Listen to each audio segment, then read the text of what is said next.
Bahkan ada juga orang yang udah ngaji kalah sama istrinya. Ada nggak itu? Allahul musta'an, la haula wala quwwata illa billah, tanda kiamat ada. Takut sama istrinya, takut. Ya bu, samina wa atona.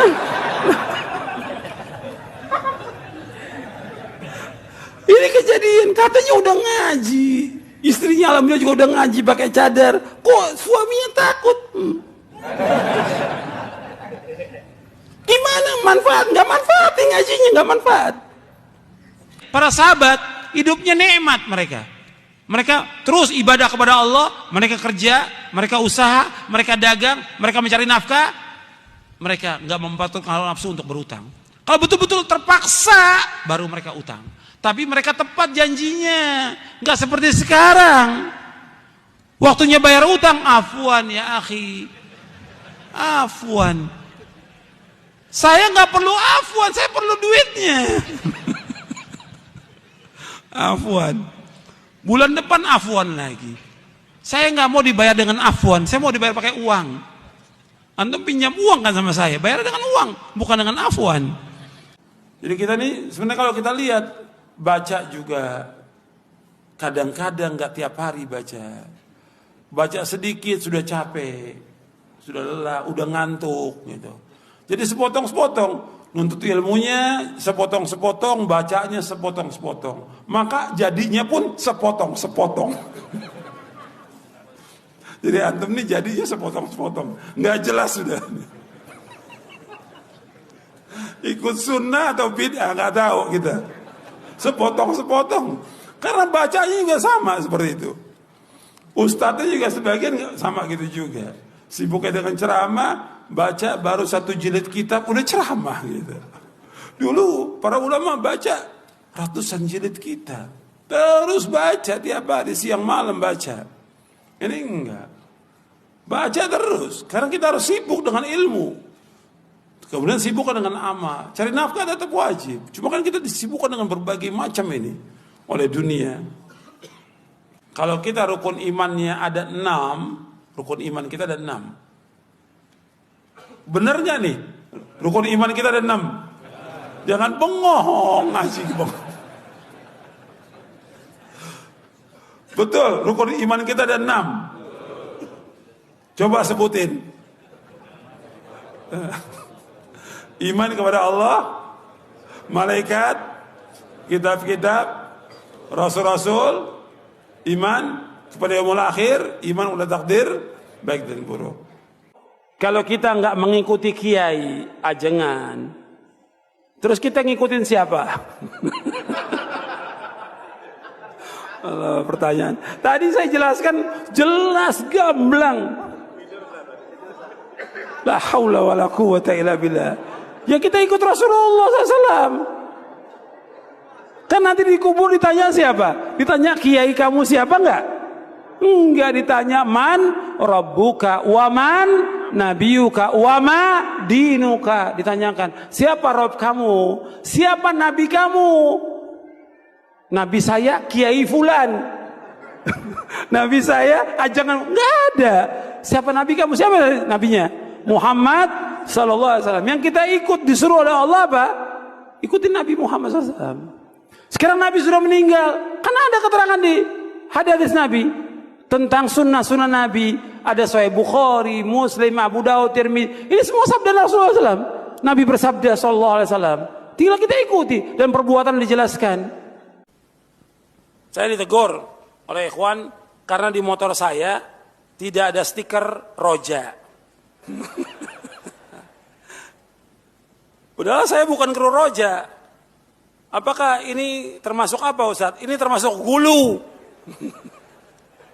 Ini termasuk gulu. Kita ini gulu berlebih-lebihan. Dan ini banyak berlebih-lebihan. Orang harus, yang penting antum mengambil manfaat istifadah dari kajian yang disampaikan dan amalkan. Nggak mesti ada stiker roja. Ini gulu. Nggak boleh seperti itu. Orang harus manfaat. Hatta juga umpamanya karyawan roja juga, dia harus mengambil manfaat dari kajian yang disampaikan. Jangan pakai jas kru roja, tapi nggak pernah dengar pengajian. Sibuk aja dengan ngambil gambar. Sibuk dengan ngambil gambar. Sibuk jadi panitia. Dia harus mengambil manfaat. Nanti rugi, dia seperti lilin. Dia menerangi orang tapi dia terbakar. Nggak boleh dalam Islam seperti itu. Semuanya yang di Roja, yang di Masjid Al-Barakah sekitarnya harus mengambil manfaat dari kajian-kajian yang ada. Bab itu yang pertama soal itu. Jangan kita gulu. Karena gulu ini apa? Membinasakan. Kata Nabi SAW, iyyakum wal gulu fid din. Fa inna ma ahlaka man kana qablakum al gulu fid din. Jauhkan dari kamu dari gulu. Karena gulu akan membinasakan kamu. Jangan gulu dalam agama ini. Gulu membinasakan kamu. Sebagaimana orang-orang sebelum kalian telah binasa dengan sebab gulu. Makanya jangan gulu. Gulu dalam masalah itu stiker, gulu juga dalam masalah tadi. Ya semuanya banyak, kalau contoh kan banyak ratusan ini. Contohnya. Gulu banyak gitu.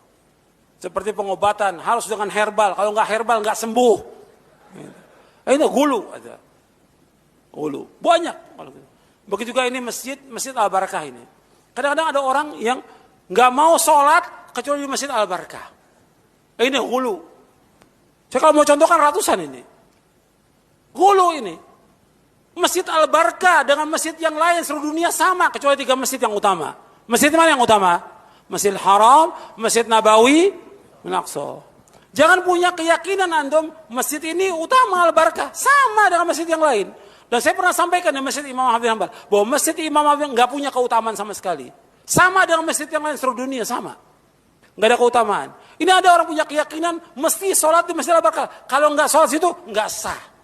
Ada gulu. Gulu. Nggak boleh. Sama juga seperti sholat Jumat. Ada orang dari jauh pengen sholat Jumat di Masjid Al-Barakah. Nggak ada keutamaan di sini. Sama dengan, kalau kita mau cari sunnah, banyak masjid yang lain yang juga yang sunnah. Nggak mesti di tempat ini. Kalau kebetulan ada pengajian di sini, nggak apa-apa untuk datang. Karena mau ngambil ilmu, nimba ilmu. Nggak ada masalah. Hatta keluar kota, untuk nimba ilmu nggak ada masalah. Tapi mengatakan, niat dari rumah, bahwa masjid ini punya keutamaan lebih dari yang lain, ini ghulu. Nggak boleh dalam Islam. Sama dengan masjid yang lain. Fadilahnya, ganjarannya sama dengan masjid yang lain. Jangan sampai ghulu kita. Kalau ghulu, nanti bahaya gitu. Jadi kita harus betul-betul, saya ulangi tadi, kita harus ngambil manfaat dari ilmu. Manfaat dari ilmu, semuanya. Dan juga saya ingatkan nih, semua yang ada sekitar Roja ini banyak nih, di Kampung Tengah ini. Orang manfaatkan apa? Jual belinya, dagangnya. Yang dagang-dagang sekitar Roja ini nggak ngaji pada. Yang penting dapat untung duit, tapi nggak dapat istifadah dari ilmu yang diajarkan. Rugi dia. Dunia nggak ada arti apa-apa. Tapi bagaimana kita tinggal di dekat Roja bisa mengambil ilmu istifadah. Hatta antum tinggal di mana pun bisa mengambil istifadah dengan ilmu. Belajar talabul ilmi syar'i. Bagaimana kalau suami dia sangat semangat untuk dagang tapi nggak semangat untuk ngaji? Ini keluhan seorang istri ini. Mungkin banyak yang seperti ini. Kalau cari duitnya semangat, kalau ngajinya nggak semangat, banyak. Banyak orang yang dekat aja kadang-kadang, dekat masjid yang ada pengajian nggak sampai. Saya pernah cerita di Masjidil Haram, itu orang-orang yang dekat Masjidil Haram itu kan banyak perdagangan. Di sekitar Haram itu kan banyak orang dagang. Tapi yang dagang-dagang itu nggak pernah sampai ke Masjidil Haram. Kakinya tuh berat itu, mau melangkah ke Masjidil Haram. Sholatnya di mana mereka? Depan tokonya. Ini bukti nyata ini. Sholat depan tokonya. Padahal dia hanya berapa langkah ke Masjidil Haram, nggak sampai. Sibuk dengan dunia dia. Maka diingatkan. Dia harus mengambil ibadah terus, istifadah. Kayak di sini tadi saya contohkan. Yang buka-buka toko, dia sampai mungkin untuk sholat 5 waktunya sampai dia ke sini. Tapi untuk ngajinya nggak sampai-sampai dia. Ada nggak? Ada yang seperti itu. Maka harus diingatkan. Jadi ketika suami yang seperti itu, diingatkan dengan cara yang baik. Pak, saya sudah cukup dengan bapak dagang dan alhamdulillah dagangan itu laris. Cukup udah. Sekarang kita ngaji, kita nuntut ilmu, kita baca Quran, kita mengamalkan, kita bangun tengah malam. Kita kasih semangat, seorang istri harus semangat dan doa kepada Allah agar Allah memberikan taufik kepada suaminya. Begitu juga suami berdoa kepada Allah agar Allah memberikan taufik kepada istrinya.